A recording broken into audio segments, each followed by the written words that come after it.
Now, I don't want to go full Washburn on a man right now, but are we going to do we really need to do this? Are we really going to do this? Now, here's what's interesting is that before we get the release up in New England, we had this conversation that permeated social and beyond yesterday when the Cowboys make a release of their own. Yes. Now we have Stephon Gilmore, who I don't think people would argue a statement is pretty significantly better than the guy who was just released, Smith, in Dallas. Not to say that he can't play or that he's a bad linebacker, but the reality is that Gilmore's former defensive player of the year. Yeah, Gilmore's one of the best corners out there. Yeah. Now, there's also this factor, which is, and I was going through this in my head here, outside of Tom Brady, is there anybody the Patriots have flat out stopped doing business with that has come back and bit them in the ass? Chandler Jones. Yeah. What about Seymour? Did he went out to Oakland, or did he have a couple of good years? I thought his best years were in New England, but I could be wrong. But hold on a second. You guys are giving me Richard Seymour, who hasn't been in the league in 9 years. Oh, I know. Well, that's just the case. That just goes with the fact that Belichick has been around here that long. Well, yeah, I mean? Right. But maybe he has a knack for getting ahead of the game, and being ahead of the game is not stacking for this winter, but maybe stacking your nuts or chips or tokens for the following winter. Right. Yeah. I mean, he knows this isn't a year that they're going to make the playoffs. This is about growing a young quarterback and, figuring out what you have. So I get it. Eric, that's what we're doing. That's what we're doing. Yes, but does that preclude the Eagles, let's say, for going after Gilmore? Well, I mean, Eric has a good one on the stream. Chris Long, he came back and bit them in the ass too. Did he though? Yeah, in the Super Bowl. I mean, he was productive. He was productive. He played in New England for a year. Yeah, I don't think he was somebody that was here's the thing. It's not like New England lost the Super Bowl because of him and they got right back to the Super Bowl. So yes, I get what you're saying. In a micro, they may look at that and say, shit, we had that guy. And here he is on the other side. Right. That's kind of the same with LeGarrette Blount. That's like the same little micro. Yeah. Okay. So you know what though? This is good. And Eric, I appreciate that. And Barrett, thanks for bringing that up, because I think we have a baseline. Right. We have a baseline with guys like Chris Long and LeGarrette Blount over the last, 5-6 years. Right. So where is Gilmore on? I don't think Gilmore is somebody who is going to be a quasi starter / maximize productivity and limited snap guy like the other two. Gilmore can step in and probably dominate a team still, right? Yeah. Well, he's being paid like that too. He's young, man. That's part He's of young. What is he, 27, 26 years old? Is he that young? I'm not sure how old he is. He just got into 31. He'll be 32 in September. He'll be 32. Okay. Yeah. I think he just, you know what it is, Barrett? He's got young man speed. Right. He's what you call a system specific type of guy. Like he's kind of like what you would see with a guy like Richard Seymour. Not Richard Sherman. Richard Sherman is a guy that he's not really a man-to-man cornerback, but he's a zone cornerback. Kind of like what's the guy that left New England, got to Philly, did the same thing earlier on? Left New England to come here? Yes. As a cornerback. Not like Chung or somebody like that who left. Not Chung. He was a Pro Bowler too. Asamoah? No. He's from New England. Okay. What is his name? 22. Samuels. Asante. Oh, Asante Samuels. Asante played well here. Yeah, and because he's a system-specific guy. He's not a man-to-man corner. He's a zone corner. He plays the zone. He plays it great. He can play off, give you a little bit to dangle in front of you, and then he picks you off. He's one of those type of guys. So this guy's going to a playoff team. He's gonna go to a playoff team. He's not coming here. I never even thought twice about it. No, neither did I. And look, if you had your choice, right, wouldn't you look at a team like Green Bay, for example, who really needs you as much as you need them. Like you have now made a defense that's porous, significantly better, and an offense that has Aaron Rodgers and Devontae Adams. Yeah. And Aaron Jones. Green Bay, San Francisco, Tampa, Kansas City. They could all use cornerbacks. Right. Yeah, I would think Green Bay and Tampa would be the two. Like if you could play with Brady. What does that say? Well, see, I don't think they're league minimum to play with Brady. Are we trying to push this back to the Eagles though? No. Okay, because I would rather talk about Jalen Smith, because I mean that's fine. Do that. Let's do that. He's a guy that I would say, yeah. And they're saying, oh, he can't run anymore. Well, hell, he looked pretty damn good against us. He looked very good against us. Yeah, and I can see him. I don't want him to run sideline to sideline. We have that effect on people, right? We already. I want somebody to just run right downhill and hit an offensive guard in the mouth and stop the running play right there. And he can do that. He can do that. He can come in and be that Mike linebacker that said, all right, I want to stop all this bleeding. He will play in that manner. So I would want him. Now they're trying to say, oh, he can't run. He's not the same. I don't care about why are they getting rid of him? Well, that's kind of what what we're talking about. They get rid of because they got an embarrassment of riches. They have to pay him. He's not really working in Dan Quinn's system to what Dan Quinn wants. Right. And they wanted to get rid of him at the start of the year, but he made too much money. Right. Right. So this is all about contract for Smith more so than anything else. They still on the hook for it. They still got to bite the bullet. But I really think that, it's just they got an embarrassment of riches. They have one of the premier linebackers in the league, two of them rather, in Van Der Esch and Parsons, Micah Parsons. Yep. So, I mean, they can afford to let him go. They'll bite the $7 million. So what? We're biting $34 million right now. Why not? They can bring in somebody like, another DB. They need another DB in order for that defense to be all the way right. They're one DB away. You think that's right? So you get one in there, and now all of a sudden, they have four. They have 4 guys. They have like 4 kids on the practice squad right now that just aren't doing it. They're looking. They've been looking. Yep. But they just don't have anybody right now to take, to be opposite of Diggs. Smith has like a 5-year contract. Yeah. $64 million. Yeah, that was keeping him on the team. Shit. They didn't want to cut that. And it was just like, look, this guy's on the bench. He's not playing and it's not worth it. So one of the Joneses must have made the decision to say, look, it's not worth it. Yeah. Only playing about 25% of the snaps. Think about that, right? Yeah. Now, that's something interesting. Colin Berger brings this up. What about Stephon Gilmore? Yeah, I thought about that. That's scary. Because Barrett's him and Diggs. Yes, you add Gilmore, right? And that's what Barrett's mentioning here, which is, you add that type of play. Like, think about it. It's not a swap of even money or anything like that, but you've got rid of somebody that you're paying dead money to, and you're now bringing in somebody in that same process of he got cut because of dead money or money they didn't want to pay Gilmore, and you're taking advantage of that. Like, it's a savvy move as a whole. They're not connected in the sense, but you're using this as a reason to get rid of dead money and then bringing in somebody who is under the same circumstances in another team. That's going to help you out exponentially more than the guy you got rid of. Right. Well, it's like he's trying to form at this point, Dallas is trying to reform a Legion of Boom-esque type of play. I mean, that's who Gilmore could be. He could be the Richard Seymour. I mean, I keep calling him Richard Sherman in his prime. Richard Sherman, yeah.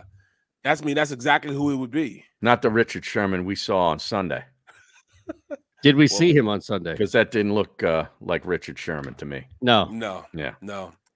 You could tell he's not the same, but he's just good enough to help that team get over the hump, though. Yeah, maybe. We'll see. It's a young man's game. That's a big hump right there. It's a Humpty Hump is what it is. You live long enough to spend that money, you fucking hump. Remember that from King of New York? Yeah. Well, Father Time is undefeated, man. He's undefeated. Except with Tom Brady. I don't know what he's doing, man. I mean, I stopped eating strawberries also, man. It's just not working for me. I haven't eaten a strawberry since. Since you heard Brady? Yep. I just can't stick with the bread. In fact, I'd like to have Brady come into my kitchen and just go through my cabinets, go through my refrigerator, and just toss out everything that he doesn't agree with. Which would be everything, right? Maybe. Like, except for my veggie straws. You know, don't touch those. All right, yeah, there's only so much you could do now. You can't touch veggie straws. Right. You know, Harry, there's a lot of sodium in those. Definitely see him saying some shit like that. You know, there's a lot of sodium in those. Gotta go. The bag gets crumpled as he throws it. Sorry. Hey, I can see you. I can see you come to now. See, there's that was just one last straw that you just had. You had to mess with that straw. Don't mess with the veggie straw. Right, okay? right. I don't care if they're bad for me. Would that be, Harry, the final straw? That would be the final straw. Oh. Yes. Don't mess with my straw. I see what you did there. Yeah, I'm in. I was trying to. I just couldn't try turn it around. You know, but Eytan turned it around. Hey, but let's seriously though. Dan Quinn, that's exactly what he wants to do, man. I mean, if he pulls that off, they won't just be winning the division. And you know what I'm saying? They will be competing then with the NFC, period. Yeah. Absolutely. With the way they're running the football, the way Dak's playing, right. They're going to get healthier on both lines as the season goes along, you would think. Wow. They got some injuries now. Yep. Yeah. Yeah, it's true. I mean, the injuries alone are enough, absolutely, to cause concern. I just, I start to wonder with all of this going on, and it's nice to not just hit as somebody gets released, just, they need to do it, and then blaming Howie Roseman for not making a move. That's like process mentality, where somebody was available for a team that was on purpose losing games, and you're like, why aren't they going after Steph Curry? His contract's up. What are they doing? It's like you broadcast to the league that you're losing on purpose. Why aren't you going after a top 5 player in the NBA? Yeah, scratching your head. But in this case, I don't know. I just don't think the Eagles are doing anything. I think the Eagles, honestly, and this is not to cause or stir any shit, but we've seen Jalen Hurts improve. This is what I'm balancing. Yeah. Jalen Hurts on one side, 3 top 10, 15 picks on the other side. Well, I don't know if I am being led down. I'm sorry, Harry. What I was going to say is I feel like I'm being duped. I feel like I'm in the process of being duped. Duped by what? Buying into Jalen Hurts only to know that at the end of the year, this team is going to do something with those 3 picks. Yeah. I don't think you should feel as though you're getting duped because they're doing what they're saying they're going to do. They're going to give him an opportunity to go out there and prove himself. Is it a real opportunity though, Barrett? In the sense, No. I didn't even mean to cut you off. I just wanted to respond real quick. I answered before you even went to it. Yeah, no. I think it's a real opportunity for the season to wow them. Okay, I mean, but I mean, playing well against the poor defenses, the 2 teams that he's played well against, Atlanta and KC, have awful defenses. Yeah, Harry, I'm going to use what you just said there, though, as more so for me than who they've played. I think it's the exact verbiage that you used here, which is, or the wording, pardon me, that you've used here, which is wow them for a season. And that's what I mean. Like, it's not the same as Joe Burrow. It's not the same as Trevor Lawrence. Fields, right. It's not the same as Trey Lance. No, it's totally different. You're absolutely right. And the wow is what I'm really fascinated by for both of you, because I bet that if you just answered without even thinking about it, you might even have completely different answers. Like if we asked Jimmy Blues or 91 SL or anybody else on the stream, the definition of wow, like what would be your definition of wow? And not Harry May's definition of wow, but your definition of what Howie Roseman and Jeffrey Lurie's definition of wow is. That's where I need, like, you guys understand what I'm saying? Yeah. Because I need to feel like I'm not being duped. And I didn't run into somebody at the Wawa who said that they're out on this season because they don't know if Jalen Hurts is going to be the starter moving forward. So let's take your response on the chat. No, I just don't know what like this team is 3 picks that'll probably be in the top 12 next year. Yeah. Right now, I think they're in the top 9. Yes, absolutely. For what it's worth. Well, you're absolutely right, man. And I was trying to make myself think like, all right, maybe it's like they did Dak Prescott. You know, I mean, Dak was a guy that, you know, he took over the reins and he played himself into being a top 10 quarterback. But he had a couple years to do that, though. Yes, I don't think Jalen Hurts is doesn't have that to do that here, right? And he doesn't have the running back that they're going to use to lead on that. You know, he doesn't have that autonomy. You know, he didn't have Jason Witten being the tight end that he needed. He didn't have that defense playing at a higher level. He doesn't have that. So he won't get the same opportunity as a Dak Prescott. Doesn't mean that he's any less right now. In fact, he had a higher ceiling. If you look at it, he has a higher ceiling than Dak did because Dak was drafted in the 4th. He was drafted in the 2nd. He may be that guy, but he won't have the leash that Dak had, you know what I'm saying, that you know, to go out there and make mistakes or not lead his team the way Dak led his team. He won't have that autonomy. So it's a totally different situation. It should be the same, but it's not. Right. Well, what happens if Jalen Hurts plays to his projections for the season? Let's just look at this, where he throws for over 4,000 yards. He's got like 28 touchdowns and 8 interceptions, you know, a completion percentage in the mid-60s. Yep. What do you do? I mean, you know, 3 first-round picks. I don't care what the record of the team is. Right. Like, that's pretty good. Yes, that's damn good. Built around him. Right. And if you're going to like project that out, he would have to do some of that against some better defenses as the season goes along. You both are right, or man. Could just be dominating a couple of bad defenses and, you know, being underperforming against a couple of good ones. That's you know, a season average like that. Sorry, Barrett. No, man, I'm saying, Shan, you're right, and Harry, you're right.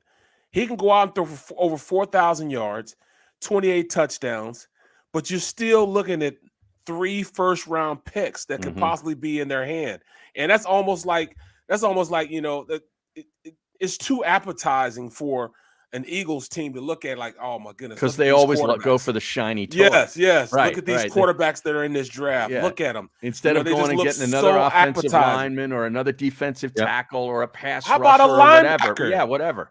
You know? With 3 first rounders, you can get a top 10 linebacker and shore up the defense. How about that? But they see all these shiny new quarterbacks out there, like, oh, we got to have one of these quarterbacks.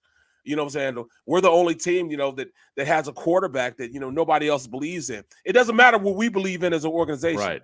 But the other, you know, GMs and stuff, they don't believe in them. So they're thinking, all right, you know, they're going to keep that quarterback. You know, what kind of GM do they have? They think about stuff like that. How are we going to be perceived? You know, we want a passing team. Yeah. You know, everybody else has passing teams. I want that passing team. So what? If you run in the rock consistently, you win games. It doesn't matter if you're passing or running or whatever. Yeah. But they don't think like he doesn't want to think like another GMs are sitting there saying, man, can you believe they passed on Sam Howell? See, come on, man. Wow, See, Keaton Slovis too? Wow.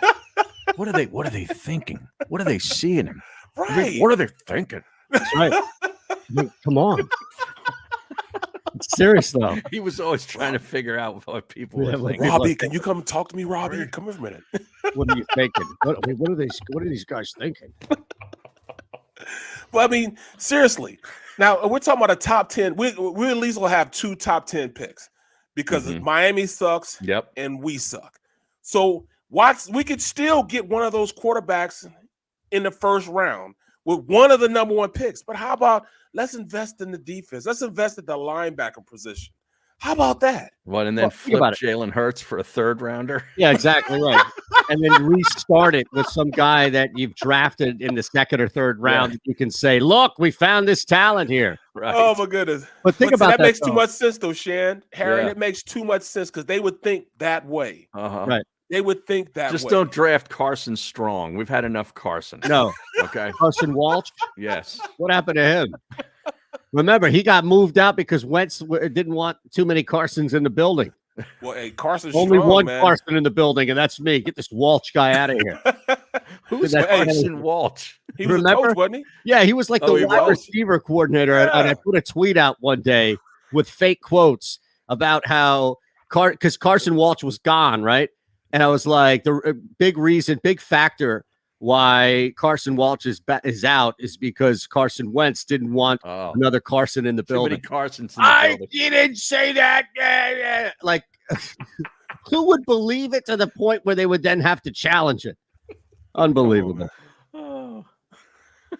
I just can't see. I can't see it, man. I mean, they're going to do that. They're absolutely going to do that, man. No matter how good this kid plays, no matter how great of a season he has, he gets better, becomes a quarterback in which is very feasible to run the option, run zone reads, can do RPOs, running the offense right. They have players around them that are quick and fast enough to get down the field, with the run game, and they'll totally look past that and mess it all up because they have 3 first-round draft picks. I mean, is it similar to what is going on with Garoppolo right now, except that they already have the guy in-house? Yeah. Like Garoppolo could go out there and dazzle. He's still not going to be the guy there. But his fate is sealed, right? Yes. Yeah. Yes. And he's basically doing, and look, it's kind of like a you help us, we help you scenario here, where the Niners are more than happy to leave Lance in a position where he can grow into that spot, but you need to be competing, right? So Garoppolo as a stopgap allows you to compete, but if you're Garoppolo, you're also playing for your next deal, right?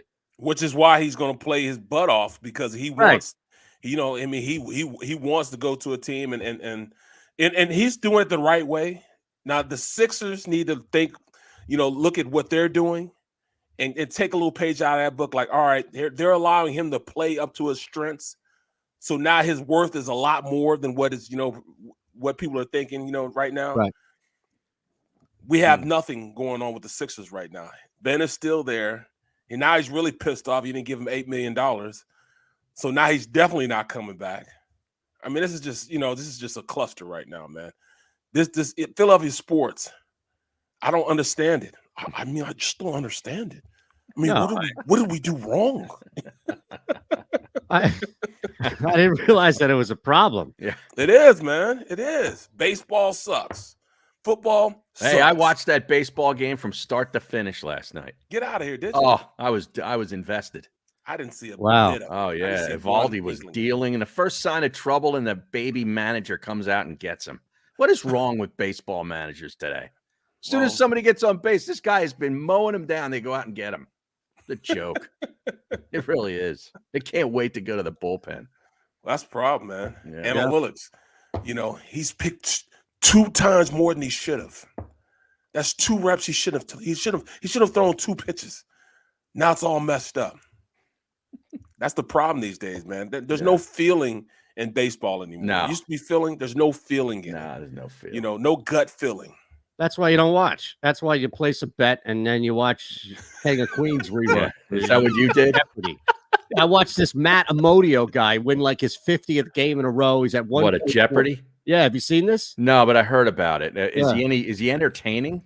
You know what's entertaining about him? 2 things. One, and this is why I like him, because he pissed a lot of people off by answering questions in a certain manner. Have you heard about this? No. So as soon as I found, and this is like early in the run where he got attention for doing this, and it upset, the same people who just chose an avatar to latch onto that wanted to host the show, even though they barely watched it, saw clips of him answering questions in a certain way and said, "Oh, I can't stand it. I can't stand it." Race to Twitter and complain about a show they barely watch. Every answer is what's. So this philosopher said you can't step into the same river twice. And he would say, what's Heraclitus? Oh, instead of what is or who is. Yeah. Right. So every answer is what's. Any person, anything like this, it's what's, right? And I love it because people find some reason to get upset about anything, right? What's in the box? Exactly. Did he say that? Yes, he'll say if Mayim Bialik asks a question that says the box, then he'll say what's in the box, depending on whatever the answer is. But yes, he says what's to everything, So and it's amazing because people get pissed off. And also, too, he has this weird. I'll pull it up if I can. I don't know if we'll get in trouble, so I don't want to play it for you guys. Yeah, we don't want to get it smacked down. Every answer he gets right, he has like this weird like like smile to him. Right? And I'm not saying that, you know, I am or anyone here is a good looking dude to be criticizing other people's looks and all, but he has like this weird, like, you know, what's his name? Matt Amodio. Like he's what's absolute zero, and he'll have like this. He almost looks a little bit like a nerdier Tony Romo. Yes, he does. Now I look at it. Yes. Right? Do you see that? Am I off? No, he's like pull a still up of him. He looks like he should be on like Charles in Charge or something. Some one of those early 1990 sitcoms. Yeah. PhD. Oh, he and Willie Ames. Is that what you're saying? He's all Willie Ames'd up. Right, something, you know. I don't know, man. I mean, I want to hear his voice now. Hold on, I got to show you this picture here of him and this smile. Matt Amodio. All right, so here's the thing. Not give me another Amodio. Come on, man. Amodio. Imodium. Yeah, not Matt Imodium, huh? He's backed up. He's back. All right.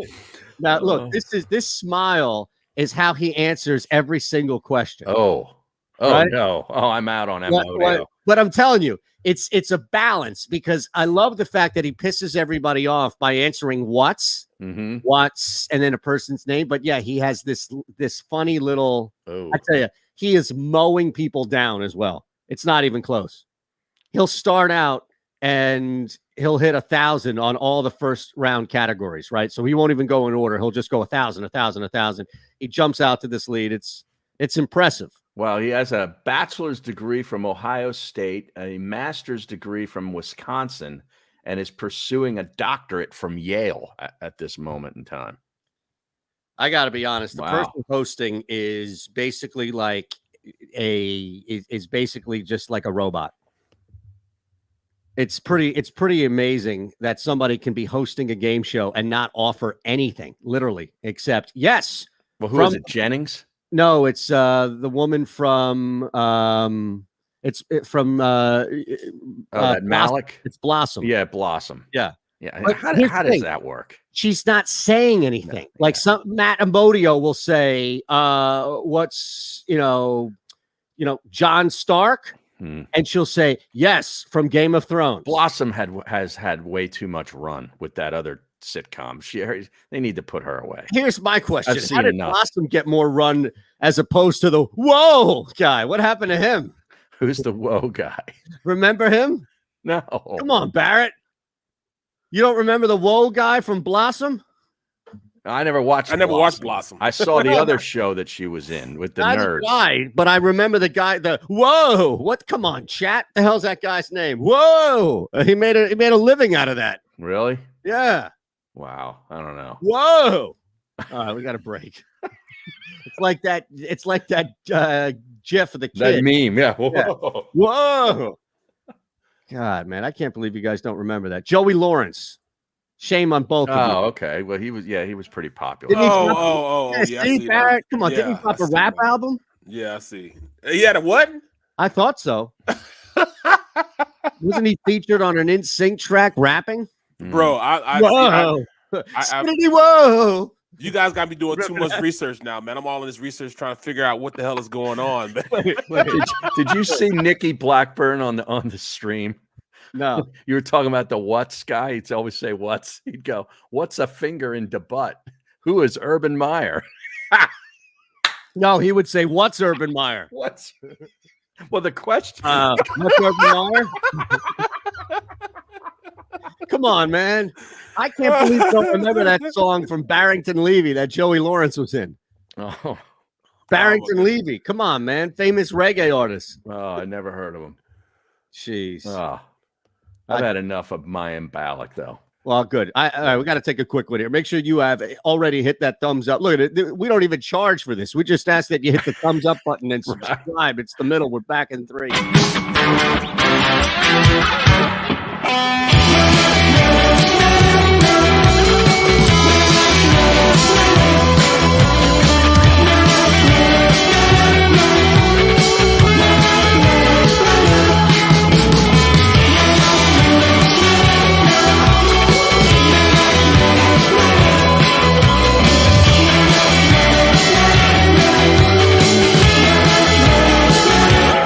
At Stateside Vodka, every new customer gets the world's best rocks glass, free. What's that? A rocks glass? You're telling me that bottle is cut in half? You could say that. Holy shit. And you're telling me I can get one of these glasses for free? That's right. 1 free rocks glass per customer with each first-time purchase of Stateside Vodka. So good, it just disappears.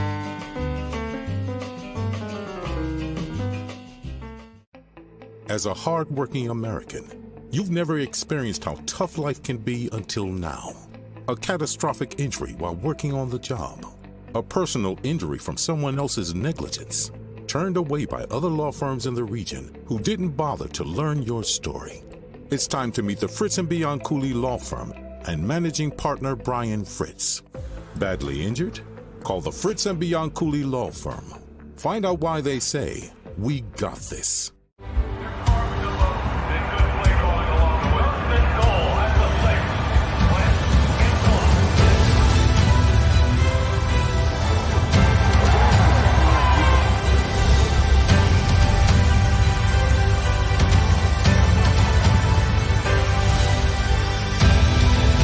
Field of life, First Trust Bank is there for you.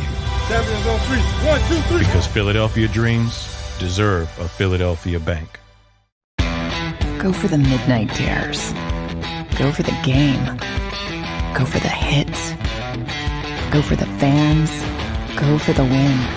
Go to Ocean Casino Resort. Book your trip at theoceanac.com.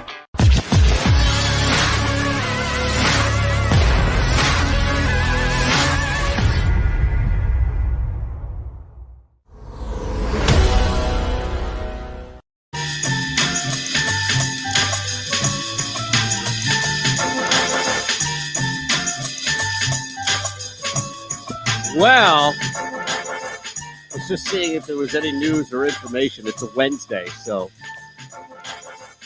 here's the biggest question that I have coming into this game here is how healthy is the offensive line / Lane Johnson? Like today, we should get some word about Lane Johnson, right? Because if Lane reports, if You Lane would think. Right. If Lane doesn't show up, then Mike Kay said yesterday, and this is pretty much the general consensus down there, which is nobody's going to speak for Lane, which again is a pretty clear indication, or should be to you out there, that Lane is not in trouble, that Lane didn't get in any trouble, that Lane is not dealing with anything from the league, because all of that can be accessed. Adam Schefter is sniffing around, records are available, stuff like that. This appears to be something internal with Lane and his family. That everybody is willing to give him space. And it was some sort of emergency type of thing because it was last minute on game day. Correct. You know, it's not something like he went. It doesn't seem like it was something where he went to the facility on Sunday morning knowing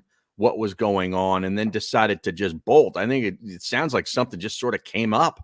No, at the stadium. You know, I mean, somehow, you know, a couple hours before, not even a couple hours before the game's about to start, because you know they were trying their best to get get that line in shape to play, man. It was crazy that they go through something like that. I haven't seen anything like that. Well, I know Brandon Brooks had that. Well, that was the anxiety issue. Had an anxiety issue going on, and that happened before a game. But I don't know what it is with Lane. So that's kind of tough. You know what I mean? At least the young guys will get an opportunity to practice together at their respective positions for an entire week, as opposed to just before the game starts. John Clark tweeted an hour ago that he's told that Lane Johnson will return to Philly this morning and will return to the Eagles complex today sometime. That was within the last hour. Now, returning to the complex and practice would indicate that he's trending in the right direction. I don't know. I mean, yeah, if we get closure, we get closure, right? Well, at this point, I know they were trying to prep Jake Driscoll to play right tackle, but they actually wanted him to play right guard. They didn't want to play Herbig. They wanted to play Driscoll at the guard position and Herbig be the backup for both. But, that was a huge emergency. So, Jake had to play, Driscoll had to play right tackle instead. Now, if Lane comes back, that's a pretty good offensive line. Yeah.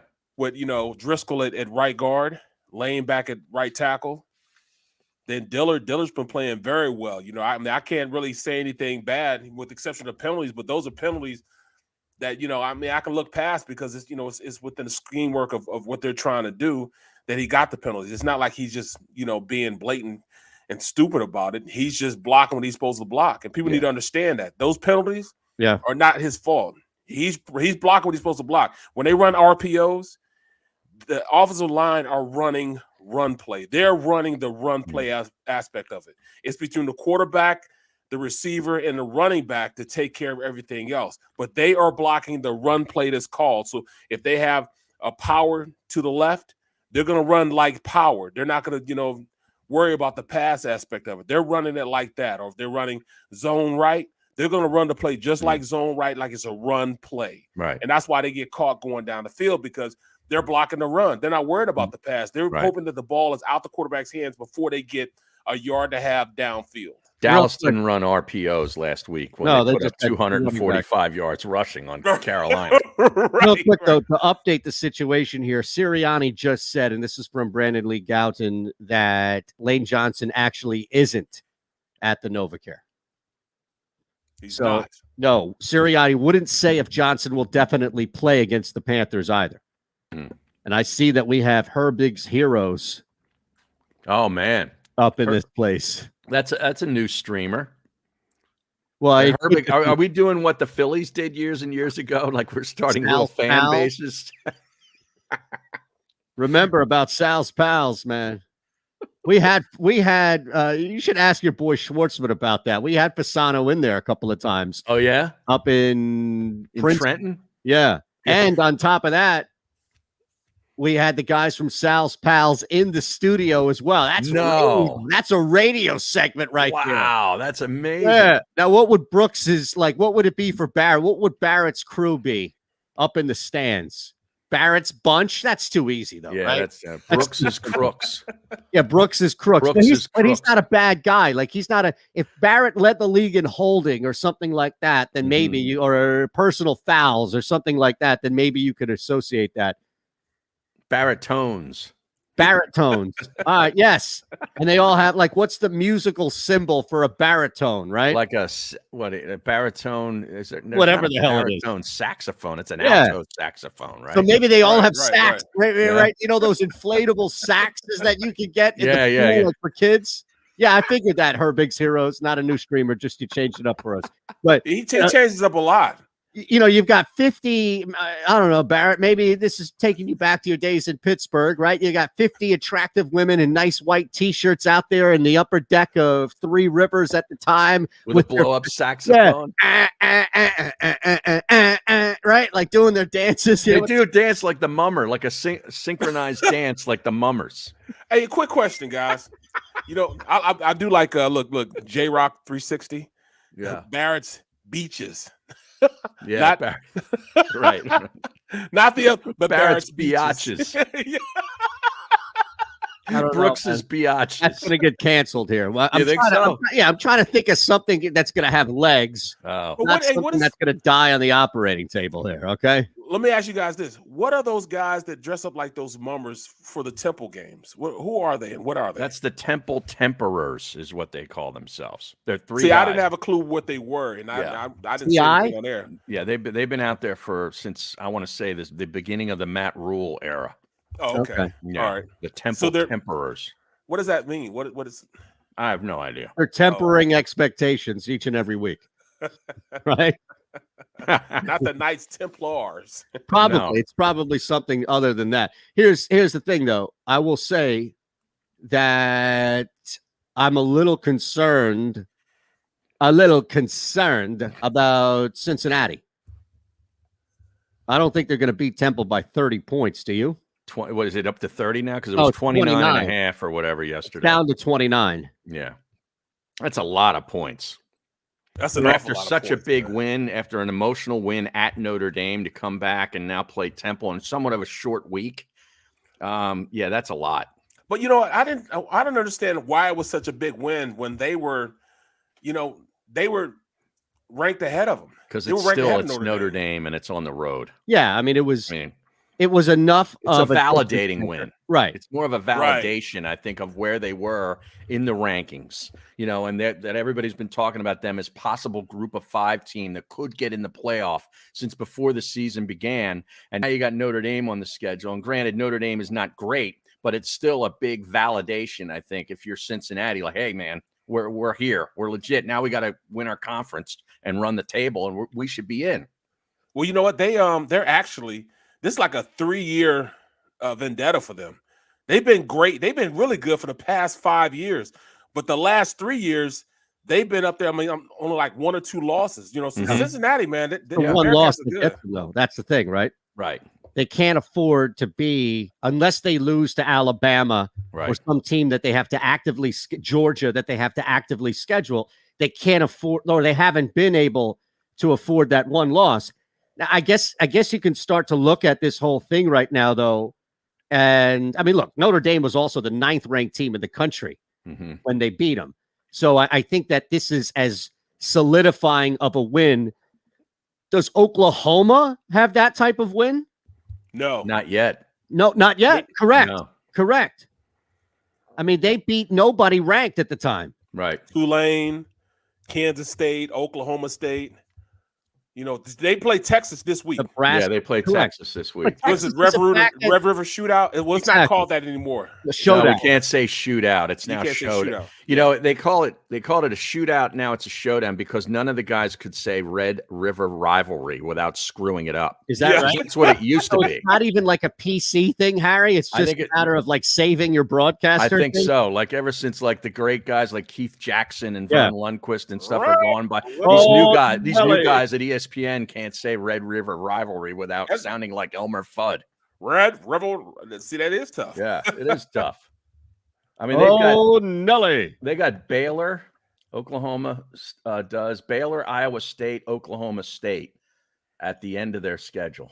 But what's the win? Oklahoma State? Because I mean, come on, Texas gets knocked out of the top 25 when we assume Oklahoma beats them, right? Right. So at best, they may be able to climb back in on the back end. Yep. You've got Kansas in front of you. Baylor still not able to really do much even after their lone big win that they've had. Iowa State's not ranked. No, I mean, it's Oklahoma State. It's the Cowboys. State, It's that game at the end of the year that is. But here's the thing, like, let's say, okay, let's just say for the purposes of argument here that Oklahoma runs the table and then loses to. Now, Iowa State's defense is pretty legit, although I wouldn't look at that as an upset by any means. Let's say they lose to Oklahoma State, right? Now, on the flip side, we have Cincinnati. Right. Cincinnati doesn't have anybody, I would say, right, anywhere near Oklahoma State on the schedule. And I'm not like SMU is more to Texas, right? Right. So, yeah, I mean, Oklahoma State's 12th right now. Yeah, Cincinnati's got nobody on the schedule that high right now. That's what I'm saying. Yeah. So what's crazy about this is that, like, if Cincinnati loses a game to anybody, they're out. They're out. Right. Meanwhile, Oklahoma still may have an argument, depending on what happens with the Big 12, depending on what happens specifically with Oklahoma State, if they lose to Oklahoma State at the end of the year. The deck is still, it's crazy, Barrett, because you're right. This is like a 3-year vendetta for Cincinnati, and the deck is still stacked against the Bearcats. Absolutely.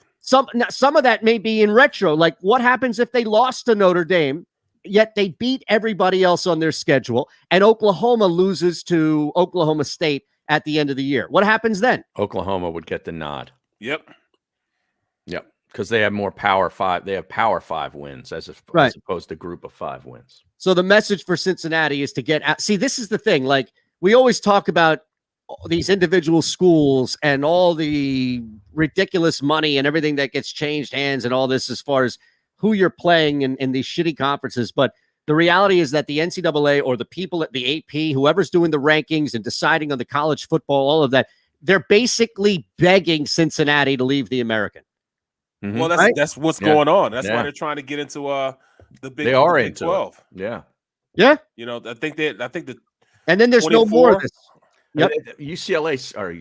Cincinnati scheduled UCLA and then at Ohio State to begin the 2019 season. Wow. You know? Yeah. As far as I think reactionary, and look, there's a little, you don't do that unless you think you've got a shot at least one of those. But I think that's been reactionary to what we've seen, where you have a good season or you're in contention, you're in talks, and then you get told, no. It's not good enough. It's not good enough. Your schedule, it's not good enough. Right. All right, well then let's look at this. Oh, look, if you also have a loss in that range, then you're punished even more so.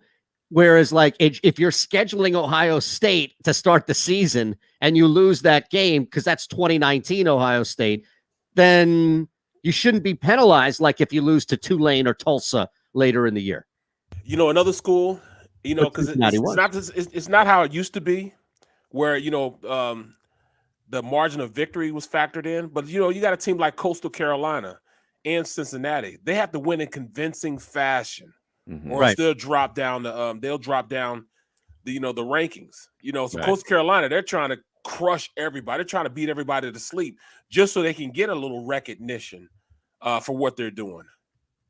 They're trying to beat up everybody. Still, they haven't been able to truly dominate. You're right. They should be blowing teams out by 40. Yep. Right. And that's the thing. It was like the year Temple had Penn State and Notre Dame both on the schedule at home. They whipped Penn State. They were 7-0 when Notre Dame came in. College Game Day was there, and they lost in the final minute and a half in the game. Okay. Yep. Had they won that game and gone on and finished undefeated, they would have gotten a New Year's Day bowl game. They would have played in the Peach Bowl against some SEC team or whatever, but they wouldn't have been involved in any playoff. No. Even though they beat, two branded Power 5 teams if they had beaten Notre Dame. Correct. Yeah. Look, Coastal Carolina's, the only team, the closest game they had was against Buffalo. Yep. Which is a pretty good team, 28-25, but they beat Citadel 52-14, Kansas 49-22. UMass 53-0. Kansas, that was a late pull away. Kansas was giving them fits. Yep. For 3 quarters in that game. Yep. The quarterback was running around. Yep. Even Louisiana Monroe 59-6. Right. Wow. So they play tonight. Tomorrow. I'm sorry. They play tomorrow. They play Arkansas State tomorrow. Yeah, and they'll probably Arkansas, beat them 60-30 or something like that. Arkansas State was a major disappointment last week, and I just don't know. There's something about this line here that's off. It doesn't make sense that, what do you have it at? Because you're right. They should pound the utter shit out of this team here. But I see it at 20 now. It moved. Okay, so it moved up. It was at 18.5 earlier. It's moved up pretty significant, which makes sense because that line was below 20. People would hit Coastal Carolina. Arkansas State, that total is at 73 points. 73 points. Wow. Maybe the better player is going under. Coastal Carolina's defense, you just read it off, Barrett. It's not like they're beating teams by 50 while giving up 30, right? Yeah. Exactly. It's like 7-6, like that. Their defense is holding up. Arkansas State gives up 563.8 yards per game. Wow. Holy shit. Wow. They may hit the toe. They may go over in the third quarter themselves. Yeah. But look, it's just like look, Barrett's out all of a sudden. Yep. Right? All of a sudden we start talking about sports betting and somebody at NBC pulls the plug. It's amazing how fast that works. It really is. Here's the thing.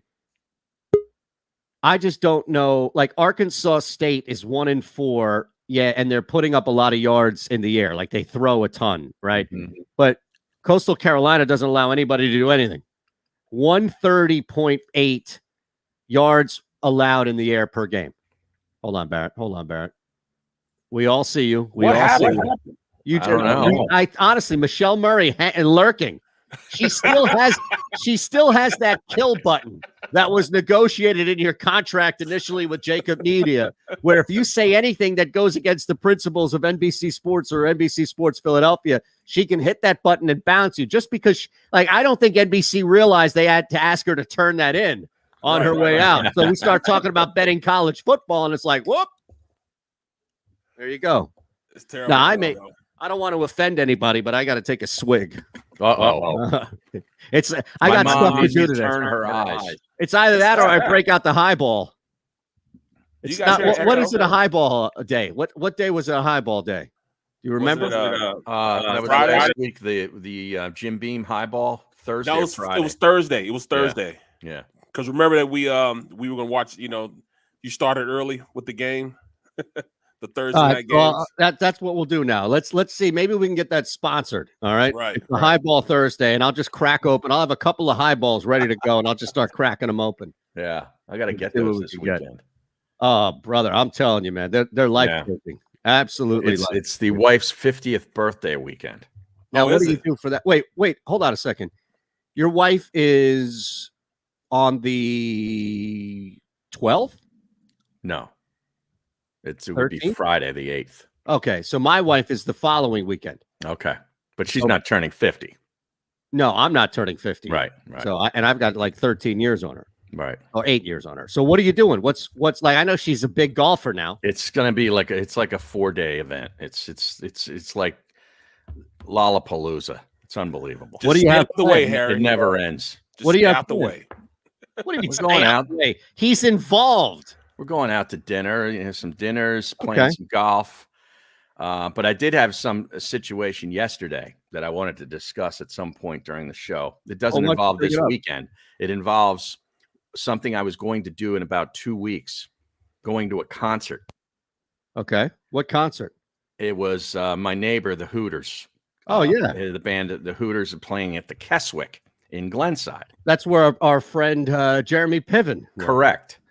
So me and my wife and 3 other couples were all going to go. So I ordered like 8 tickets, and I ordered them through him.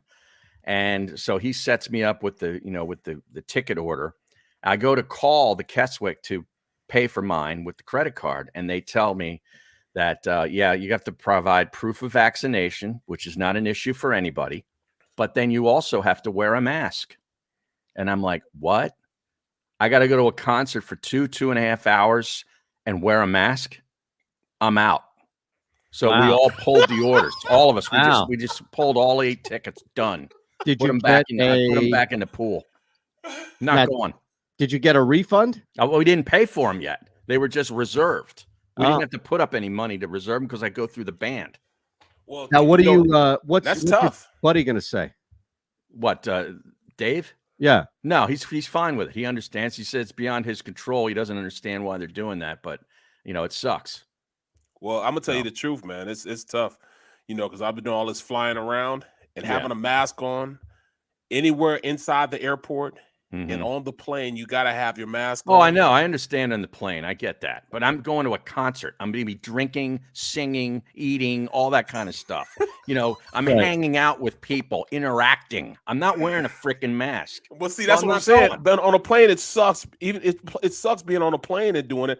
I can't see doing it at a concert when you're doing those type of things, man. I mean, can you imagine that? Yeah. You're trying to breathe and you've been drinking. It's hard not to breathe when I'm when I don't have a mask on when I'm drinking. Like, where is the line where it's okay to drop the mask? First off, anybody who has a mask and drops it to eat or drink is contaminating the mask by doing that. I've been saying that since the beginning of COVID, but social media would rather focus on who's wearing one or not wearing one as opposed to who's wearing one properly. Right. And that's when I first started getting banned, by the way. So take that for what it's worth. Well, when people would wear them below their nose. Yes, or wear it and then drop it to your chin. What you're doing is, if you're now exposing yourself and you put it back on, your mask is contaminated. Like any doctor, and that's what doctors were saying initially, but the narrative shifted immediately to, well, who's wearing it versus who's not wearing it. And I actually have, if you call them online receipts, of me posting video of a doctor trying to explain the proper way to wear your mask, and people responding, "Shut up and just wear your mask, you anti." And I'm just like, what? How can I be anti-mask if I'm telling people, right? And that's you're just providing a service here. But my point in this is that where is the line? Because you're told it's okay to take your mask down and eat or drink. Right. Why wouldn't it be okay to drop your mask and sing a lyric from your buddy David? Or, yeah, right. It's ridiculous. So we're not going. So look, the good thing is that you didn't pay, because I know that there are some new things happening, especially like with tickets, where it's hard to get a refund if you don't provide like a legit reason. That's all. Yeah, I can imagine that. But the thing is I went to their website long before when we were getting the idea to do this. And on the website for the venue, nowhere does it say that you have to wear a mask. Oh, so that changed. Yeah, I guess. But again, the voicemail tells you this. When you call to buy your tickets, it said that. And I'm like, whoa, time out. Wow. Look, the best thing about it is that you didn't get screwed out of like $100 per ticket. Right. Or something along those lines, because that's the new thing now, is just like, oh no, sorry. It's a bait and switch. Right. We're not going to return your money here by any means. Now, I guess when is their next concert? I have no idea. You should tell them to do something outdoors. I'd tell them to do something in my driveway. Yeah, why not? You could you host that? Of course I could. You've been talking about you were talking about this earlier on in the summer. Yeah. About this concert. Right. Oh, is this the same one that you've been looking forward to? Yeah, it's the same one. Yeah, we had a whole group of people going, but now everybody's outraged. Everybody's pissed off. They're not pissed off at me. They're not pissed off at David and the band. They're pissed off at the venue. When is it? The 23rd. It's understandable when you get pissed off. Why don't they pull out and do it outside? They should. Right? Right there. They get like Keswick, though, is legendary. So, do you say no to Keswick and that's it? You're blackballed, you're banned? Probably. Yeah, you're on the list? No. Can't do that. Yeah, you just made the list, buddy. Right. All right. Before we get back to the Eagles coming up, just a quick little question here. And I don't know, like so many people that have been retweeted into my timeline that I check like their first 2 or 3 tweets. I'm so out on their existence. They're in on this show that has made, and look, I could be wrong, and I'm happy to admit that I'm wrong, but they're in on this show and they get retweeted into my timeline. Oh my God, Squid Game is the best thing that's ever happened. It's this amazing show. I have no idea what the hell it is. I'm interested, but I also come in with a little bit of a negative viewpoint because so many idiots have been retweeted into my timeline that love it. Now, again, yeah, are you in on this? No, I'm out on neither Squid. one of you are in on this. I use Squid as bait. That's it. You're out on Squid Game? Yeah. Well, I'll eat squid. Calamari is squid. Squid, it is, and it's good. Except I don't eat the heads. I eat the legs. The legs are the rings that have been cut. The rings. Yeah, I'm out on the head. Barrett, you haven't seen Squid Game? No, I haven't. In fact, people in my household are raving about it. Oh, Steve, you understand what I'm talking about? Yeah. How long were you just going to be silent and not respond to the show and just let me look like an asshole? I was trying to be correct because I've been cutting you guys off today, and I noticed I was cutting you guys off today, so I'm stopping that, and I'm waiting till you guys finish your conversations. That's Is it something Asian? Is it an Asian show? I think so. It's on Netflix. It's coming out of another country for sure, but subtitles. Isn't it like I don't like subtitles. It's like they have to play this game. They don't, they're gonna die or something like that. So it's the Hunger Games. No. Is that, I mean, right? When I hear something like that, I think of the Hunger Games. Okay. Is Jennifer Lawrence in this Squid Game? Exactly. Like that brought me to watch one of those movies at least. Exactly. Actually, I'll tell you, the one that I did watch. It's something Korean, I think. Wasn't bad at all. No, the dub and the subtitles, like that's the last thing that would determine whether or not I watch a show. I think there's some really quality pieces of work that are either subbed or dubbed. Yeah. That's not going to drive me away from it, but a shitty show is going to drive me away from it. I'll ask my Korean buddy about what's the biggest thing that you took from all this like through osmosis in your house? you have to know something more than it's just a ripoff of the Hunger Games, right, Barrett? Right. Before we break, what can you tell us real quick? Nothing. I mean, I go. don't even listen to it. I just tell them I'm out on it. You know, they talk about it amongst themselves, and they don't even talk to me about it. You know, they just talk. They have a text line they're going through, and they're texting about it, and then they also talk about it when they call each other. I'm like, if you have to text about it and talk about, I'm out on that. I'm out on that. I don't want to hear it. From what I can gather from Muhammad Malik and a couple of others here on the stream, and you. This is a combination of Hunger Games and the Black Mirror episode where everybody's on the bike and you have a chance to get on a reality show to win your way off of the bike. So people in debt apparently are in this game to try and get out of game. And if you mess up, you get killed. So it's a great opportunity to pit the haves and have-nots and all the other political and social tripes that are in there and tropes. Sounds like something that'll actually be happening in about 2040 or 2030. Yeah. I could, or closer than that. Yeah. No, okay. Just wanted to know. All right, here we go. So are you going to watch it? Nope. Okay. Nope. I didn't get enough from this. Maybe look, if Barrett I'm gonna do this episode. I'll do the first episode. No, you don't have to. Look, my point of it is that you're around people every day that are talking about this show, and it still hasn't drawn you to the show. Couldn't that tell us everything we need to know, Harry? Well, they obviously don't think Barrett would be interested, so they don't want to involve him or engage him in any conversation about the Squid Games. Right. Barrett's into some weird shit, like Hannibal.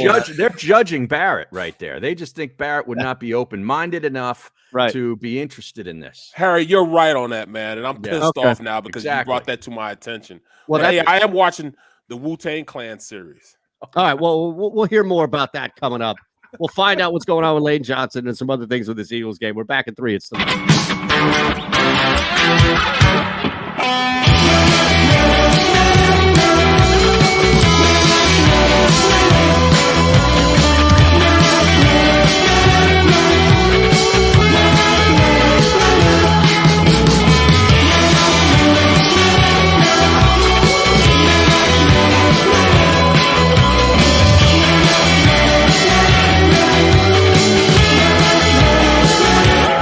At Stateside Vodka, every new customer gets the world's best rocks glass, free. What's that? A rocks glass? You're telling me that bottle is cut in half? You could say that. Holy shit. And you're telling me I can get one of these glasses for free? That's right. 1 free rocks glass per customer with each first-time purchase of Stateside Vodka.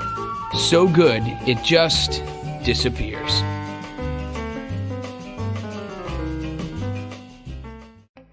As a hard-working American, you've never experienced how tough life can be until now. A catastrophic injury while working on the job. A personal injury from someone else's negligence. Turned away by other law firms in the region who didn't bother to learn your story. It's time to meet the Fritz & Bianculli Law Firm and managing partner Brian Fritz. Badly injured? Call the Fritz & Bianculli Law Firm. Find out why they say, "We got this."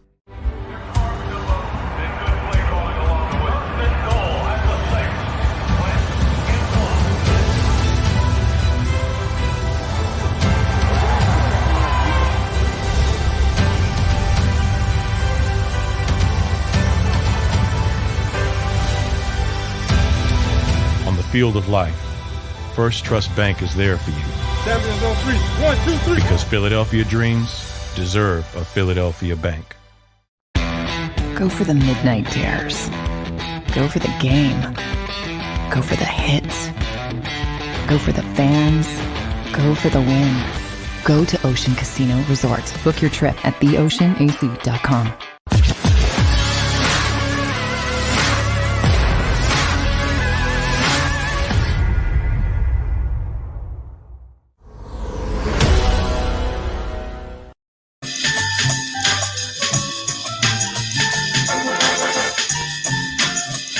Yo, squids up.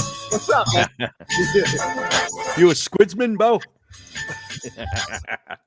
Yeah, come on, you all squid up over here. Now, apparently, we know the identity of the female in the Urban Meyer video. Her name, she's been named. She's been, what do they call it? Doxed? Doxed? Yes. Her name is Cayman, Nebraska. Okay. Sounds like an adult performer. Isn't Nebraska the last name of that guy, Keanu Reeves character in that football movie, The Replacements? I don't remember. He was the quarterback, wasn't he? Yeah. I thought Nebraska was his.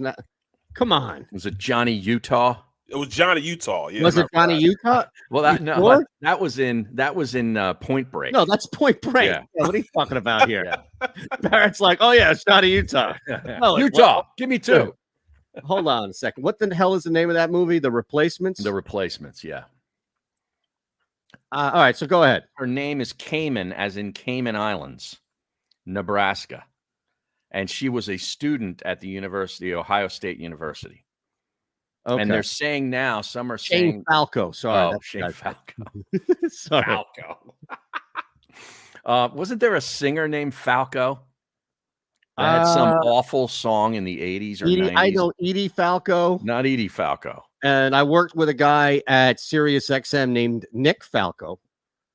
But those are the only 2 Falcos I know. I know Anthony Falco. Do you? Yeah, he does Falco is a musician. He's a German musician. Is that his name, like Cher? His name is Johann Hans Holzel, otherwise known as Falco, an Austrian musician, excuse me. But I remember he had some awful song that was a hit back in the Rock Me Amadeus. You remember that song?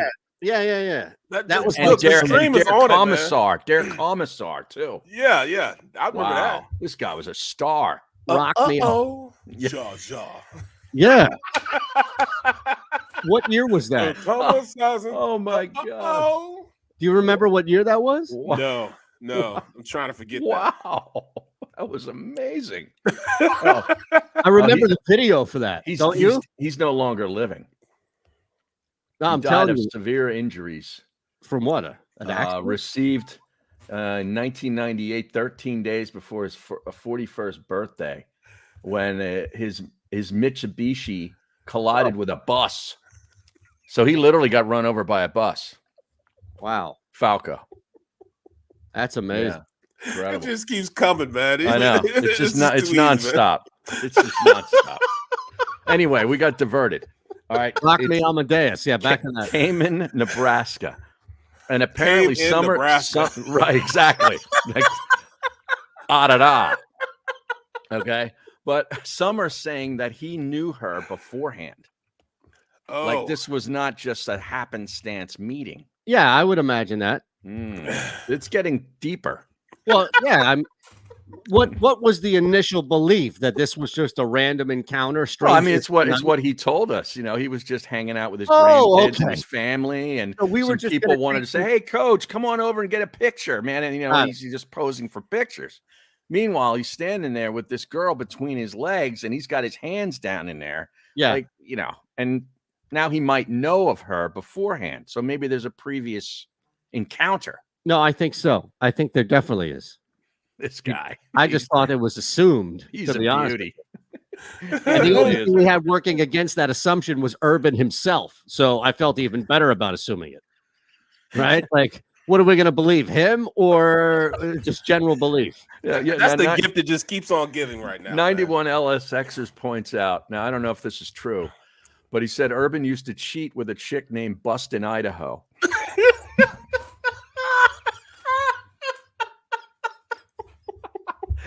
I mean, yeah, Avery Al's right. It was his bar. Yeah. So it stands to reason that it wasn't just. He's like he's a co-owner of the place. Right. Yeah. So think about that. You're not just going to and look, I understand I'm saying this about a guy who just got caught doing this, but I think even he understands that you're not in a position to just randomly do that to people. Chances are that everybody in there was known. Right? Yeah.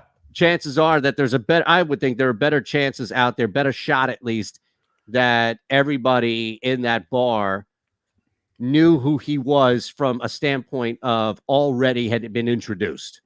Not like, you know what I mean? Like, right. And if anybody was an ancillary piece of family or friend or just contact, that was there, it's not going to be her. Like, it's not going to be that, like that. It's a non-zero chance, but it's super low that one of the only, if maybe the only person who didn't know Urban ahead of time happened to be in that predicament / situation with Meyer, right? Should have paid the money. Should have paid the money. What do you mean? Should have paid the money. What money? The money that the guy with the pictures. Oh, well, was he trying to be extorted? Was the guy trying to?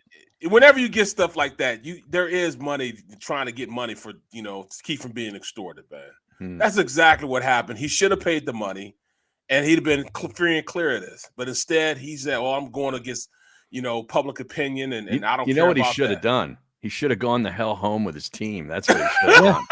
Okay. Keeps coming back to that. Yeah. It really does. Yeah. I'll tell you, I've never seen that before, man. Yeah. I have yet to see a coach not fly home with the team, man. Not by choice. Players do it at the pro level. Yeah. At the pro level. Yeah. The pro level. I've never seen that before, man. Titans at 4.5 right now, by the way. Oh, yeah. Now, what would you think? How do you think this team reacts to that? I'm glad you brought that up. Is this one of these weeks where it's such a disaster, and this young team is just going in 50 different directions this week? Nobody's paying any attention. They get their doors blown off. Or is it something where it's sort of a rallying cry amongst the players? They ain't rallying nothing. No. That squad right now could give a damn about anything that coach says. They don't. Right. How you trying to preach to a team about, staying out of trouble and doing things the right way when you're not doing it? Mm-hmm. You know what I'm saying? I mean, you're asking, Miles Jack to go out there and make sure he plugs that B gap, and he's over there, all right, you got to plug the B gap. Man, I'm not doing anything. I'll think about it. Maybe I might put something on it, but you're in no position to tell me what I need to do. That's what those players are thinking right now. Think about too, Urban is, to your point, Barrett, and I guess to answer more of your question, Harry, Urban is controlling the offense. This is not a guy who is the head coach and has two coordinators that are doing everything for him.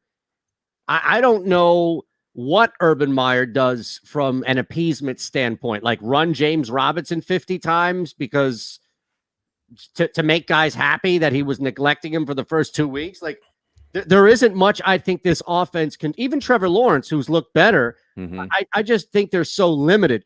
If this were like the Chiefs, right, that had a ton of talent, that Andy Reid just did something stupid, or Spags did, two guys that wouldn't, of course, but I'm using this as a hypothetical, then I think you can look at them and say, all right, this is a team that is so talented, they can do things on their own. And maybe that is a rallying cry of, okay, we need to save our season. But to Barrett's point, like, I think they just have a ceiling that's going, even if they are, and let's look at this the other way, right, guys? Let's just assume they are motivated. Let's just assume, like, all right, now, Miles Jack is taking over, talking in the locker room, Trevor Lawrence, this impassioned speech before the game. There's still the Jaguars. Right. There's still a team that's lost 18, 19 in a row. And Tennessee really needs a win. They lost to the Jets last week. Yeah. Are the Titans going to say this out loud? The Titans are going to lose to the Jets and Jaguars in back-to-back weeks. What? Wow. Seems highly unlikely. Exactly. No. Let's win one from the Gipper. Let's win one for Charlie Strong, because he's going to be the head coach in the next couple of days, bro. Let's win one for Cayman. Right. That'd be great if people showed up with those Nebraska Cornhusker head things in the stands. Well, that's another thing too. You tell me that this woman wasn't a plant. Her last name is Nebraska. She's not a plant. Somebody didn't plant her in the bar. Are you kidding me? Bro, are we overlooking the most obvious detail here? Yeah. You can't make that up, man. Wow. She was planted. Who? Scott Frost? Like, who's got an axe to grind with Urban Meyer at that university, at that program there? And that's all. Maybe it was Shad Khan's people. He already realizes he has buyer's remorse with Urban Meyer. Yeah. And how do I get out of this deal? Well, I got to make this guy look bad. He put it on a tee for me by staying in Columbus. So now I'm going to get this girl to go into this bar, and he'll be videotaped, and boom, we got him. Yeah. It would be an epic troll job to have whoever it was. And I guess Nebraska is too easy. So maybe you're right. Maybe this is like James Franklin with some payback, or maybe this is John Kahn, right, trying to set it up, and they think, well, what would be a great troll name to use here, right? And on top of that, we can still get what we want, which is Urban embarrassed, and nobody's going to trace it back. Like, nobody would trace it back to Shad Khan. We're all busy blaming Scott Frost in Nebraska. Right. and by the way, Nebraska is only a short dog to Michigan this week. Did you see that number? Yeah. Oh. I don't know what to make of that. Now, that's in Nebraska. I believe Oklahoma so. almost lost to him. Yeah. Yeah, and that was at Oklahoma, which was really disappointing. Yeah. I don't know. I think that's a trap to sucker people into Nebraska. You think so? Michigan is good, man. And they can throw. They just don't have to. It's 3.5. Come on. That is short. What's the money line on Michigan? 180, 200? Let me check. If it's below 200, then I may just lay 2 units to win 1. On Michigan. Correct. I just looked up trying to look at her, to see who she is. Yeah. And what's minus 170. Sorry, Barrett. Minus 170. I like that much better. What popped up? Besides Urban. Jaguars coach Urban Meyer's lap dance indefinitely long history of sexual association and domestic violence cover-ups. Ooh. Wow. Well, yeah, remember with what happened at Ohio State while he was the head coach. Wow. That is crazy. Right? Yeah. So now that just opened up a whole can of worms from allegations back then. That's the same thing that happened to Kansas, old coach. What? That's crazy. Les Miles? Les Miles, yeah. The stuff that happened with him at LSU. Yeah.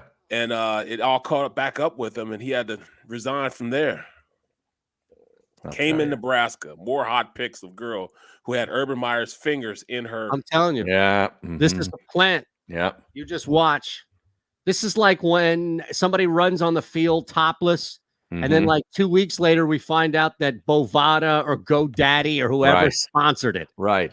I'm telling you, this is a plant. You're thinking like I think with this whole Brooks Koepka, Bryson DeChambeau thing. I told you this from the start. We were being set up all about for a match. Exactly. Yeah. That's almost like what's the fighter, the YouTube guy going against Paul. Yeah, or Logan Paul. One of the Pauls. One of the Pauls fighting.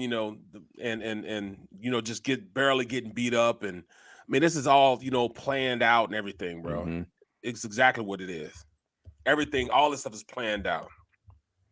Yeah, that's what we're dealing with here. A setup. Honestly, we're always being set up. Like, seriously, yeah. What's Urban Meyer he's just lost all mental capacity and starts doing stuff out of nowhere. That woman knew exactly what to say. She was coached. People around him knew exactly what to say. Wow. All right. Maybe James Franklin hired a PI to tail Urban Meyer for 2 straight weeks. Well, what's the angle for James Franklin so that it takes him totally out of the running for any USC job? Absolutely, Harry. Okay. All right. I'm just trying to figure this out. This isn't about like payback maybe from some loss that Meyer handed him. I think it's more about preemptive. Okay. You got to knock the number one. This is corporate America, man. You got to find a way to knock the candidate above you off the rung. Well, who are some other candidates? Well, that's a good way. Candidates for USC would be a candidate for the Urban Meyer setup, is what you're saying. Right. I don't know who else would be out there. I mean, the guy at Cincinnati, Luke Fickell. Because the AD is the same guy that hired him at Cincinnati. He's now at USC. Okay, bro, that happens, man. I don't think it's a fit for Luke Fickell to go out there, but dumber things have happened. True, but I don't think he would leave. Guy from Iowa, Cristobal from Oregon. No, okay, if he can get the job, that's fine. Although I wonder if that loss to Stanford may have hurt his chances. Mario Cristobal, right? Yeah. Now, what about our buddy from Iowa? What, Ferentz? Yeah, no way he leaves, right? I don't think so. No. Okay. And they're going to build a statue of him in Iowa City. Especially if he wins the Big Ten. Yeah. And is in the playoffs this year. That's another team we have to think about in the playoffs. If they beat Penn State. Correct. Yeah. I can't wait for that one this week. Our buddy Michael Calabrese is heading out for that game. Oh, yeah? He's going to it? He's going to it. Wow. He's in. 4 o'clock start. On a Saturday. That's a Saturday. Now, is that a whiteout? No, it's at Iowa. Oh, okay. What is it? What do they call it there? A yellow out? A yellow out, yeah. Right? A blackout? Can you black out at 4 o'clock with black T-shirts? What would that look like? I went to college. I blacked out at 4 o'clock before. Yeah, I mean, look, the student section, I have no doubt, Harry. Yeah. Every week it's a black. I tell you, every week it's a blackout, Harry. No, I get that. I get that. All right. Oh my goodness! Just monster teaser. You ready for this? What? How many teams? Well, you can only do 4 on DK for a 13-point. By the way, Tone, if you're out there, I played that teaser that I gave you yesterday when we were talking with Michael K. He asked about that 3-team teaser or teaser/moneyline play, and I played it. So just so you know, I'm in. Wait, but no, Michael K. You were on with Michael K. Mike K was on with us yesterday, wasn't he? Oh, I thought you were talking about the other one. No, okay. I mean, okay, our guy, Mike. Yeah, okay. No, trust me. If I was on with Mike K, you'd know about it. Okay, I promise you. Because we should play that audio from the Yankees. Yes, radio broadcaster. He's awful. Yes. All right, yeah, let's do that. This is now it's a 4. You can do this with DK, where you can get 4 teams together and run a monster. They call it 13-point teaser. It's always going to get you a -140 return. Wow, but 13 points. Yeah, 13 points. So this is what I've done. I've knocked Cincinnati down to -16. Any issue there? From 29, no. I could see them winning by 17. Yeah, I mean, I'm significantly below that line. So this would take, I think, does Temple have enough to keep this close defensively? Temple's quarterback looked pretty darn good last week. Right. Cincinnati's defense is probably like a half notch below what we see with Iowa. And yeah, I mean, they're pretty damn good. They are. All right. So still, I like that. Okay with that? Yeah. Any issues, Barrett, with Cincinnati winning by more than 17? Or no, not at all. Okay. Not at now, all. This one I like outright. I like the 11. I don't need it, or I guess it's down now to whatever it is down now. I think it's 11 and a half, whatever it is. I just like them to cover the number, but I needed to throw another team in there. So Arizona State is now 1.5 plus 1.5 at home. Stanford got extremely lucky last week. There is no way that they can take any momentum from that game and build off of it. Meanwhile, Arizona State went out and actually earned that game. Yeah, they did. Against UCLA, throwing on the road. Yeah. Yeah. Which they haven't needed to throw the ball much at all. And they just come out and they throw exceptionally well. So I like ASU, and I'm getting 1.5 at home. That's fine. This one I've dropped. Alabama is now -4.5. Oh, they're going to bludgeon Texas A&M. Part of me just got nervous, Harry, that it's like one of these Saban on the road, do whatever you need to do to win and get out. Yeah, no Johnny Manziel on the opposite side of the ball. Man. Texas A&M is not that good. Yeah, they're not that good. They're overrated. Yep. And I think Saban would love to give it to Jimbo Fisher whenever he gets the opportunity. No question about that. Yeah, no problem. So Alabama -4.5 at Texas A&M. You guys, I love it. That's easy. Georgia is now dropped to -1.5 at Auburn, who comes off a really big win against LSU, and I think is primed for a letdown against Georgia, who I think could stop 3 or 4 offenses in the NFL without any hyperbole right now. Yeah, I like that. So that's what we have. What is the line? The line was at 13, so 14.5 when I dropped it 13 points. So now he's got it at 1.5. But think about that. Georgia -13 or technically 14.5 is low only because Auburn has that big win against LSU. I mean, that's a 17.5, 18-point line, I think, to be honest. Right. All right, just checking. And it's at Auburn, too. Correct. Well, it's at Auburn, so you're going to get some. But even still, like that built-in home field is going to do it, you know? I used to work with Nick Tone up in Sirius. He's a good dude. All right. Any NFL plays? You want to get out now? I hadn't even looked at it today. Oh, man, you got to get in ahead of time. All right, so this is what Tone's – I'm going to label it Tone's parlay unless it misses. And if it misses, then I'll take the hit. How about that? All right. All right. So this is Tone's middle parlay of the week, and it's a teaser and point teaser. Okay. Arizona Cardinals are now getting 4.5 at home against San Fran. So we're over that key number of 3 and really 4 to a lesser extent. Any issue there? Look, I think the upset is definitely viable here for San Francisco to come in and beat Arizona following a major win by the Cardinals last week. I agree with you.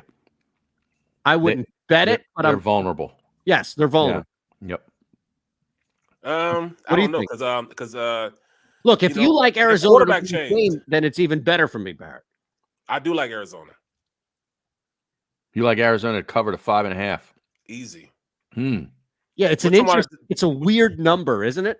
Well, I mean, and you're also talking about a team that they're going with their young quarterback now. Yeah, I know, and I think Shanahan can't wait to unleash this kid. He has been cooking up plays in his sleep for this kid for this very moment.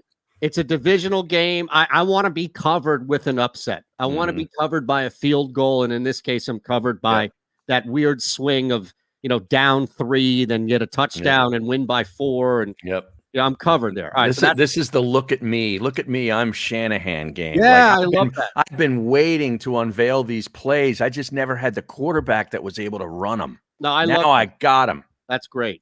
You're right. And look, we've seen. That's what was so maddening about how that game ended for San Francisco last week was they called his end around to Deebo Samuel when they needed 2 yards on 4th down, and Lance had already proven that either in the air or on the ground he can move the football. Yep. I think Lance can play, and that's not any major risk statement by any means. But all right, that's the first one. Second one is now this is full on insurance here. This is why I like the teaser over the parlay, and I get it. The parlay is going to net us a ton, but the 3-pick teaser is -120, which is definitely doable.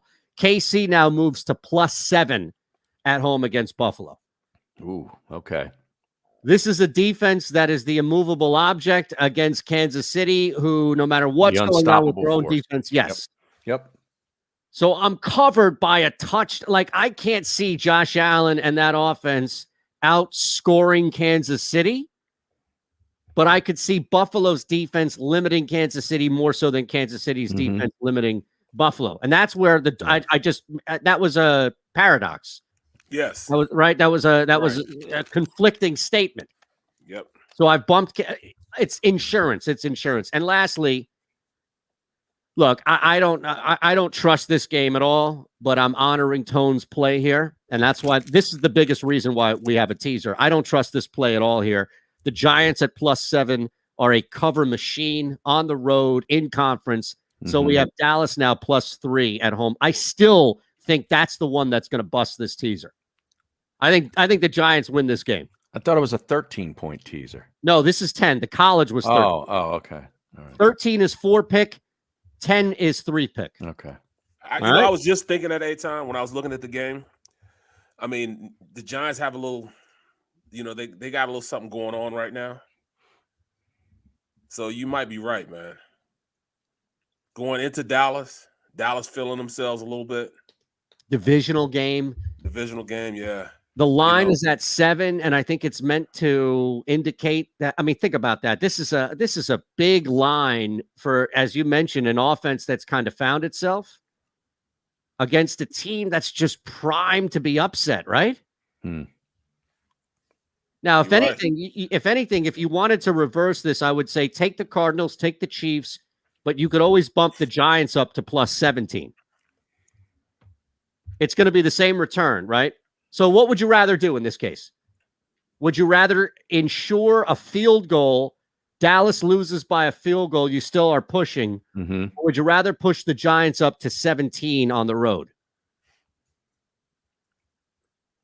I'd rather push the Giants up to 17. I think that's fine as well. Now, again, you're going to get the same. You're going to get the same return there. Right. But I think if you really wanted to roll that a different way, then you can do that. I like the Pittsburgh Steelers this week. Boy, that offense, man, is so bad. I know. Well, That's why I like them. But if Denver, if if Bridgewater's playing, then I'll take Denver all day. But if Drew Lock is playing, then I mean, you're probably better off going under 39.5 at this point. Yeah, that's a really low total. What do you have? Pittsburgh at -1.5? Yeah, but remember that opened up as Pittsburgh +1, but has moved because of the fear of Drew Lock. Yes. Yeah.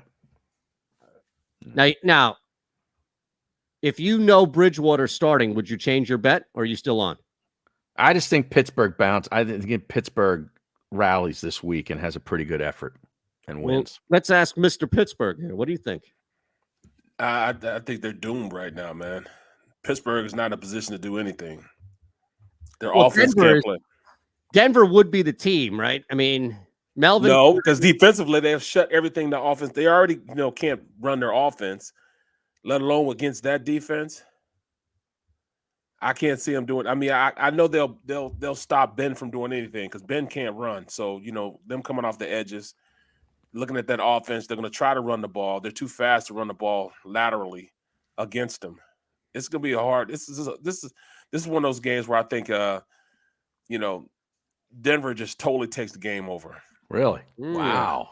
You are Denver's out on your Steelers. Yeah, I man. thought Harry was stretching a little bit, liking the Steelers, but you are emphatic in your hate. Wow. Did they not bring you back for a ceremony or something? Jeez. No, it's not that. I mean, just looking at their offense, man, and trying to watch how their offense runs. They don't have anything that they can hang their hat on. Ben can't bail them out like they used to because his receivers don't catch the rock. Yeah, it's interesting. All right, we have to take a break, but I think it's like this is from a betting standpoint. I understand what Harry's saying by all means, and it's probably just with the quarterback volatility, one to stay away from, unless you have that gut instinct like Harry does, which is this is a bounce back one. This is the week. Yeah, then you look at all the football element of it, and you're like, yeah, it's kind of hard to argue with Barrett with this team being dog shit. All right, we'll take a quick one. Hit that thumbs up button, smash away. Make sure you're subscribed, of course, to the JAKIB Media YouTube page, and we have more, including maybe even an early play on this Eagles game coming up.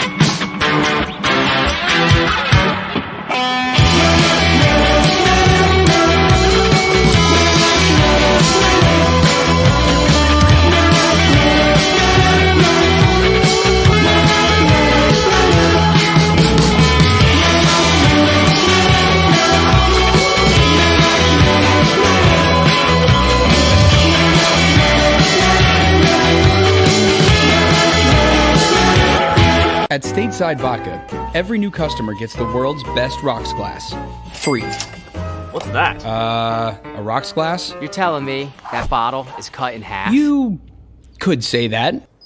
Holy shit. And you're telling me I can get one of these glasses for free? That's right. One free rocks glass per customer with each first-time purchase of Stateside Vodka. So good, it just disappears.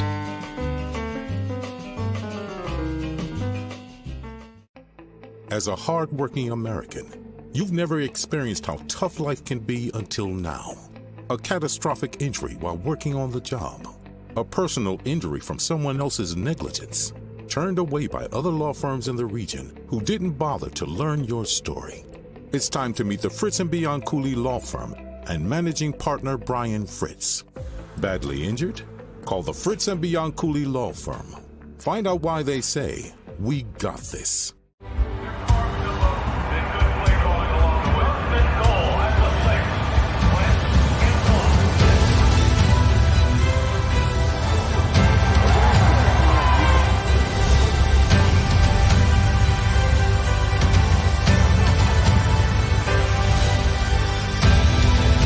Field of life, First Trust Bank is there for you. Champions on 3. 1, 2, 3. Because Philadelphia dreams deserve a Philadelphia bank. Go for the midnight dares. Go for the game. Go for the hits. Go for the fans. Go for the win. Go to Ocean Casino Resort. Book your trip at theoceanac.com.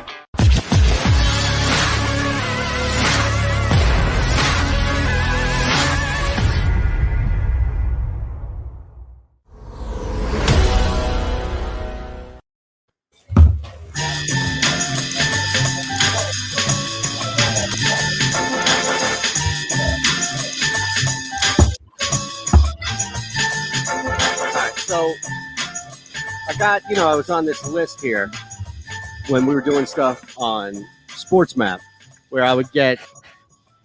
It was kind of like when we used to work at radio stations, and I guess technically Sports Map being one of them. But back in the day, you would be on these publicist lists where they would send you releases and the actual book. Barrett Brooks is writing a new book about his journey to winning a Super Bowl in Pittsburgh, and and you would get the hard copy of it with a bunch of inserts in it and an email to follow up. Would you like to have Barrett on your show? Trying to book him and all this. So with the bullet points. Correct. What to ask. Yeah. Correct. And I was on this list because we were having fun with stuff back doing the radio show with Ron Culver, especially with these games. And I'll get these sample games thrown at me, and they're all trivia based, right? Or they're like, the one that we would play with Ron where it's Barrett, Harry, or Eytan, like a scenario and which one of the people playing the game is more likely or most likely to, walk around with their pants off or whatever the case may be. So this one I got is called All of Us, and it breaks it up into 4 different groups of people by birth date. So boomers, 1946 to 1964, Gen Z, 1997 to 2015, Gen X, 1965 to 1980. So I'm Gen X. And millennials, 1981 to 1996. All right. So I'm Gen X too. I'm 78, so I'm on the back end of Gen X. Barrett is older than me and younger than you, so he's also Gen X. The 3 of us are Gen X. I'm on the front end of it. Correct. That's fine. I didn't mean to date you by that. I was just saying, right? So the idea is that you are in your group and you only can ask and answer questions on other groups. It's like, how well do you know the other groups? Now, Harry's an older Gen X, so I bet if we asked him a bunch of these boomers questions, he would nail them. Barrett probably more so than me. So I'll just throw an easy one out at you, right? This is from the boomer. How well do you know boomers? The first 2-seater sports car was introduced by Chevrolet in the 60s and was called what? Corvette. The Corvair. Yep, you are. You're right, the Corvair. Yep. Well, it's technically Corvette. Oh, it is? Yeah, but you guys may be right. No, the Corvair may be a different manufacturer. Corvair's made by Ford. That might have been the Ford. It's the rear engine car. Yeah, it's a rear engine car, too. Okay. So it's technically the Corvette. Look, you guys had it. You're right, but you're also older Gen Xers, so I get it. He served as Nixon's first vice president. He's got a weird sounding name. Was it Spiro Agnew? It is. Yeah. It is. All right, last one here for you. Not Spiro Ditas. No. Spiro Ditas, who's got Top like 3 most, Spiros. he's got the most over enunciated Spiro Ditas. He's like straining. It's like he's on the toilet trying to call. Yes. All right. Last one for you. Known for such hits as All I Have to Do Is Dream and Bird Dog, brothers Don and Phil made up this music. Everly. There you go. See, I knew Harry. I knew Harry would be all over this old shit here. Now, the only thing I knew was the car. Right. Now, what's the young one? The young one's Gen Z. How well do you think we know this stuff here?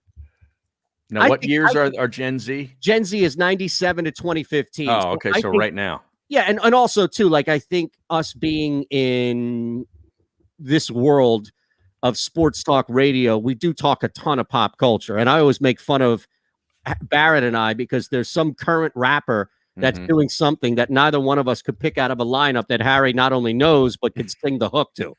So I have confidence in both of you. Like, these are easy ones, right? These are the long-running series on E focuses on the personal and professional lives of the Kardashian-Jenner family. Like, we Keeping know up with the exactly.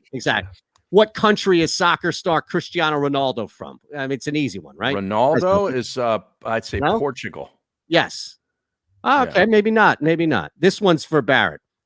All About That Bass was a 2014 hit for which singer? Oh, I forget her name. I forget her name also. I can picture her. I can pick her out of a lineup. Yeah. It's right on the tip of my tongue. Gee whiz. Meghan Trainor. That's it. Yeah. All right. Now, we should do this and create it like for Eagles fans and give prizes away a Gen Xer can chat us in with a question about Chuck Bednarik or something else. Right? What are we going to call the segment? What's that? What are we going to call the segment? Well, I mean, I don't know. We'd have to come up with a catchy name for it, I think. See, like, since we're on YouTube, do we have to have like production for it? No, I don't think so. Okay. Right? I don't know, how this works. I know in radio, we'd probably put together sounders and all kinds of production, and, Mertitas would get on there and do like, put Metallica music to it. You know what I mean? Can we do something where it's like a ripoff of All About That Bass, but it's not all about that bass? And that's the name of the segment? Okay. Because you can only do a certain amount of interpolation before YouTube nails you to the wall. That's all. You got to change it ever so slightly. Right. All right. So it's Wednesday. We heard the coaches talk. We heard all that other crap today from the coordinators, etc. yesterday. The Eagles are down to a 3.5-point favorite here. I can't get over. Well, look, favorite. No, they're an underdog. Oh, pardon me. Yeah. I can't get. Christian McCaffrey's not playing in this football game. I think we can pretty much rule him out. But correct. This is going to be the true test, I think, of how bad the Philadelphia Eagles rush defense is. Not in a knock to Chuba Hubbard, but more so in a sense of, look, you gave up a ton of yards to the Dallas Cowboys on the ground. We were willing to accept the fact that it was one of the, if not the best 1-2 punch in the NFL. Then you gave up 7 yards per carry to Clyde Edwards-Helaire. So we're starting to double think that, and maybe this is an internal problem. You give up 80, 85 yards to Chuba Hubbard or more on the ground. This is a horrific issue. That would be a serious problem, because I can understand giving up some ground to Helaire because of all the other weaponry that they have. Yeah, you have to. It's like pick your poison with that team. I said that earlier in the week. It's like, but with the Panthers, it's not like they're limited, but they're not. I don't think they're an explosive play team. Exactly. You can allocate a safety in the box for that 8-man box with them. I mean. You couldn't with the Chiefs, but you can with these guys. I mean, okay, Robbie Anderson is the deep threat. Yeah, but I think we can handle him with one of our Slay or maybe Nelson. I'm not really worried about him. DJ Moore, I believe we can handle him on the other side. But he's pretty good. He's pretty good. Yeah, but I think we can. You're really confident in the slowing down of DJ Moore, who has been victimizing everybody, including Dallas. And we got our horses back at safety. So Harris is there, McLeod is there. I think we'll fare okay. And our linebackers can cover. They just can't stop the run. I'm not going to accept that last part of your statement, but I'm not going to fight you on it either. Is that okay? You should have a buzzer, like when no. Because if anybody would be buzzed the most, it would be me. So I don't want to open that door. I'm just saying, like, okay, not okay, not so much. But like, that's fine. I was trying to see if there were any. They're not up yet, but the player props. Darnold threw 2 picks last week, didn't he? Yeah, and those were the first 2 picks of the season for him, right? If he has 3. Oh, he has 3. Okay. I think he's got like 8 or 9 touchdowns and 3 interceptions or something. Here's the crazy thing about this game is that it's not just like, you can clearly make the statement that I think is tough to refute based on who, and look, Dak Prescott is way more of a statue than he is Lamar Jackson, but he can move. I get it. They just don't want him to move, and he doesn't want to move after the injury, and that's fine. He doesn't have to. He's throwing the ball exceptionally well. Point being is that this is clearly the dual threat that Carolina has yet to face this season. And Jalen Hurts, who is by design or not leading the team in rushing, already a problem in the air. This is a situation that's unknown, I think, for the Panthers defense. We can't go back and say, look how they did against Prescott or anybody else they faced moving around. That's a major variable that I think could work in the Eagles' favor. But, and this sounds a little crazy, but it's accurate based on what we've seen. Maybe this is just the loss of McCaffrey last week. Sam Darnold is one of the he's more of a threat. He can run on the ground than Mahomes was. Absolutely. He's got young, fresh legs. Yeah, he's a big Barrett. part of their offense as far as using his wheels. He has 5 touchdown passes and 3 interceptions. Well, I think two of those touchdowns are on the ground, though, right? No, I'm talking about passes. He's got a couple of rushing touchdowns. Darnold does. He had 2, I think. 3. Okay. 3. So think about that. Darnold now becomes a new variable. Mahomes is running out of circumstance. Darnold is running out of design. Yeah. And again, he's not Josh Allen. No. Come on, they're not all white quarterbacks run the same. I never realized that he had those kind of wheels. Yeah, what happened there? Like I never saw that at USC. Like that's you didn't have to. No, you didn't. And I never watched him with the Jets because he wasn't even getting good coaching with the Jets. So I had no idea what this kid had. Harry, Adam Gase didn't watch him. No, you're right. You're right. I didn't think he was that good of an athlete. Mm-hmm. I mean, I knew he had functional mobility, but he can literally run. You know? And his body's kind of weird because he has a long torso. Right. And his legs are shorter than his torso, but yet he's still moving, very functionally. Surprised me. I agree. There's something the big knock on him was he had little bitty hands. He's got little bitty hands. Oh, was that a knock on him? You know what that means. Yeah. Who else? I hate to do it. Bridgewater? Yes. Right? Yep. He's got little hands. Yeah. All right. Can you cover the spread? That's all I give a shit about. Right. I don't care what how is the spread? For who? 3.5. It's 3.5? Yeah, 3.5. I don't like. I mean, do you guys? We'll talk about it tomorrow and Friday. We'll get somebody on. In fact, I was looking at the book here. Is there somebody, usually radio, or like maybe the radio call, right? The guys on the call. There's usually a former player, so maybe we can get he and Barrett to start spinning some yarn here on another squad. You want that? I wonder who it is. Let me look at. Well, I'm in the black book here now. Oh, you are. Oh, you got the black book, huh? He got the book. Yay! Our buddy Craig Larson hooking us up here. Now, are we in this? Are we in this for Philadelphia? Probably not, right? Now I have to go all the way here to. There's no table of contents. There's no. I got no TOC. What is this? No, I'm at Las Vegas now, Miami. I got to go all the way down here. This is working in reverse order. So we're in Carolina, right? Yeah. Okay. So what do you think here? Panthers radio. It's Carolina we got to look at here. Yeah. Arizona, Atlanta. I feel like I'm in this stupid capital city. All right, here we go. Radio. Do you know anybody here? Former players here? Carolina Panthers media. All right. Mm-hmm. Writers, columnists, radio and TV. Dave Langton. No, he's the producer. Mick Mixit is really good, by the way. He's the play-by-play guy, isn't he? Guy. We can reach out to Mick. Let's get the Mick. That's a great radio alliteration name. Mick Mixon. Mick Mixon. Yeah.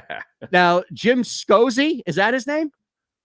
Zoki, S-Z-O-K-E. Yeah, Zoki. Did you play with him or Jim Zoki? He sounds like an old guy, like in the sense of like that's an old name, right? Yeah. Jake Delhomme is on something for them. Yeah. Wait a second. Jake Delhomme and quarterback Gross. I don't think Scozzi play. Did Scozzi play? I never heard of him. You sure? Yeah. It's not normal to have a color analyst not play the game. I know. Right? Yeah, but I never heard of him. Oh, come on, man. We got to figure this thing out. We got to get somebody who. What about Delhomme? Is he in here? Delhomme does something for him. He's not sure. I'm not sure if it's radio. We'd have to reach out. He's not in the book. I'm not going through every single. We should try to get Steve Smith Sr. on. Well, that would be a Barrett reach. I'm sure you have, right? He'd be great. He would be great. What is his? I forget his name. Oh my goodness, played defensive end for us back in the day. Probably in 90 Peppers 97, 98. No, he played defensive end the Eagles. He came in through the Eagles. And then what? Went to the Panthers? Yeah, he went to the Panthers. What was his name? I'm looking here to see if there's no anybody idea. else. that we can get on here. Maybe we go scout. Maybe we go Mick Mixon. Maybe we reach out to old Mick. Right? He'd probably do it. Yeah, why not? I'll send him an email. We'll get Mick on. Ah, is there right? I just like his name. Me too. It's amazing. I think it's fantastic. David Newton, by the way, is legit too. If we wanted a writer, he's been covering that squad down there in Carolina for a long time. NASCAR guy too. But all right, we're in. Right? Anybody else you can think of from that media that we're forgetting? That former player, Steve Smith. You want to? I'll reach out to the Mick if you want to reach out to. Do you know Steve Smith? I do not. No. Okay, Harry. Yeah, I'd be surprised. I got John Ellis coming on Who? Sunday. John Ellis. Who's that? He does. Let's see. Let me try to get his damn profile up here. Never heard of him. One Panther Place is his Twitter feed. What is it? Like the SB Nation? He's an NFL analyst. Well, yeah, for who? So am I. iHeartRadio, Blue Wire podcast, Panthers All 22.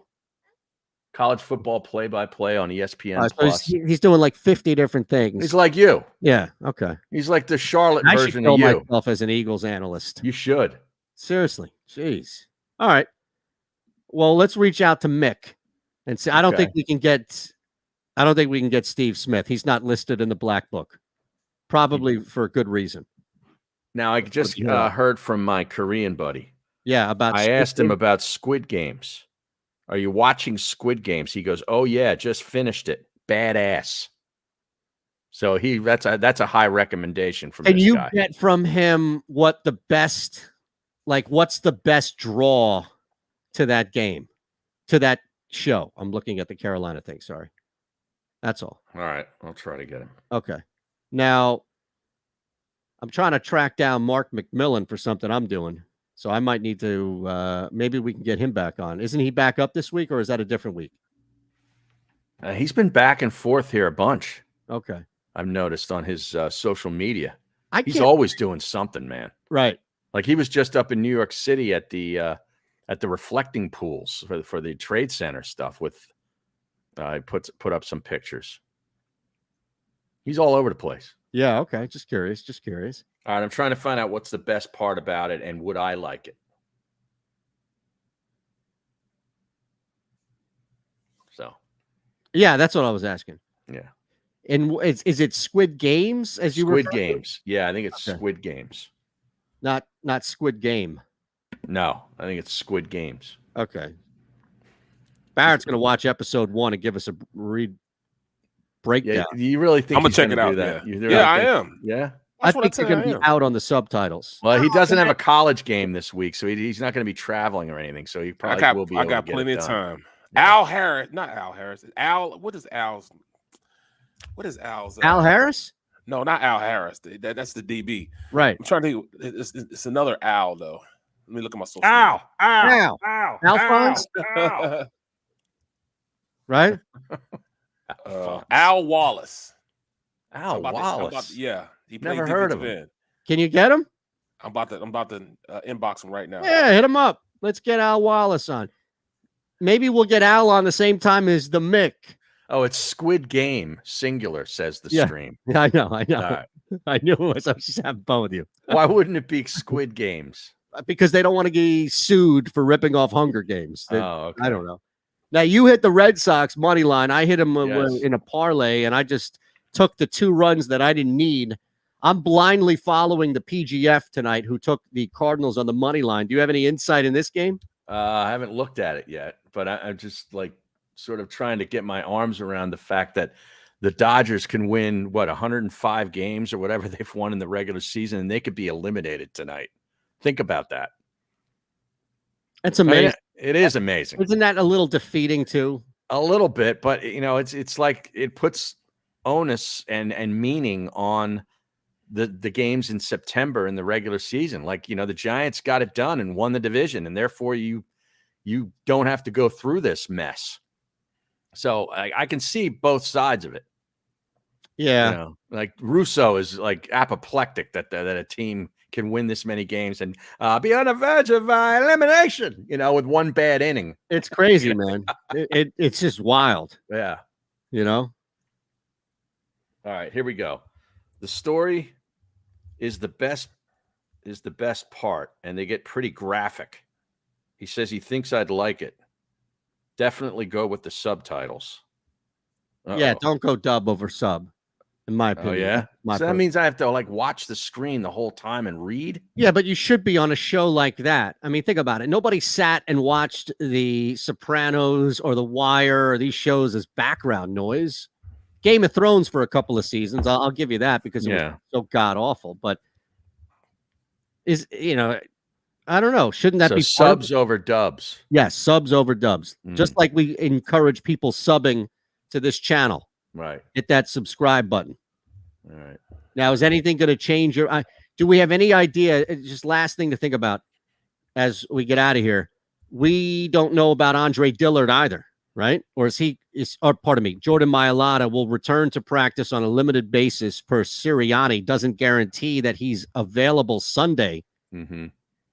But a potentially positive development in light of Lane Johnson's current absence. That's from Jeff McClain. Well, would you move him? They would probably move him to right tackle then and leave Dillard at left because, it was a fiasco, it was a major bust when they moved Dillard over to the right side. So I think you put Mailata at the right side. Yeah. Oh, you guys see I inboxed my boy Al. So. Oh, let's do it. I love it. So you'd move Mailata over to the right because Dillard can't go over there. Yes. Yeah. And I think Mailata can go over to the right side. And then you could put Driscoll in at the right guard position. You'd have a hell of an offensive line then. Yeah. Jordan Hicks left the Eagles and ain't been injured since he has started 36 consecutive Arizona. Yeah. At the nest buckets. I mean, think about that. He was hurt all the time when he was here. All the time. That needs to be like a that's a 6-part documentary on why the Philadelphia Eagles just can't keep guys healthy. Yeah. It's got to be. I mean, they've changed their training staffs over the past 6 years. They've changed them 4 times. Yeah. No, it's insanity. Absolute insanity right now. Now, all right, real quick. Matthew Stafford, who's got a better chance of going over? Russell Wilson, 269.5, or Matthew Stafford, 299.5? I say Russ. Yeah, just because the number's lower? Number's lower. Yeah. Actually like Russ to run. And he's at home. He's at home. Chris Carson could be out. So Russell Wilson's rushing yards has now been bumped up to 21. It was 20.5. I love that. All right.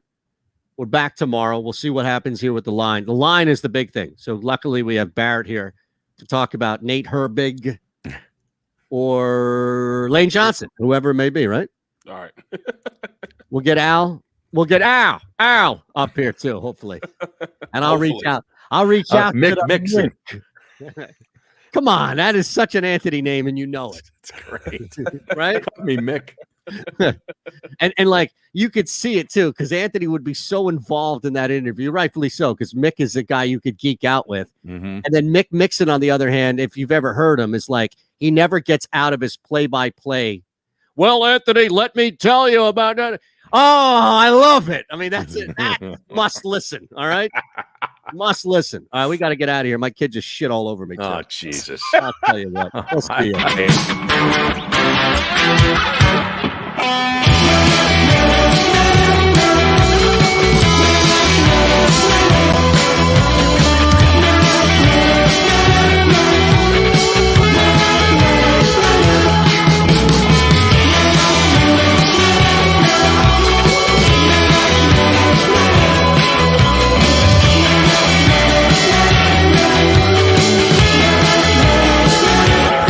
At Stateside Vodka, every new customer gets the world's best rocks glass, free.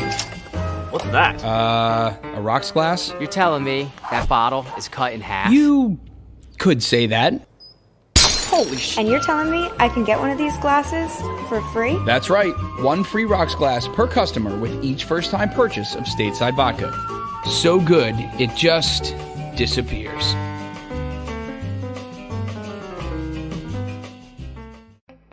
As a hard-working American, you've never experienced how tough life can be until now. A catastrophic injury while working on the job. A personal injury from someone else's negligence. Turned away by other law firms in the region who didn't bother to learn your story. It's time to meet the Fritz & Bianculli Law Firm and managing partner Brian Fritz. Badly injured? Call the Fritz & Bianculli Law Firm. Find out why they say, "We got this."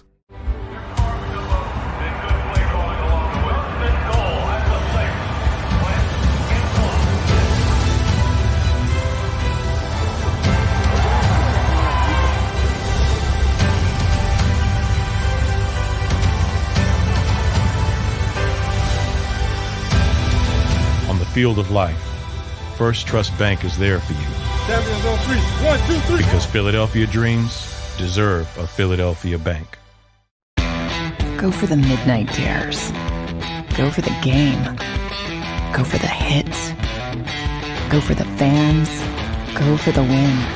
Go to Ocean Casino Resort. Book your trip at theoceanac.com.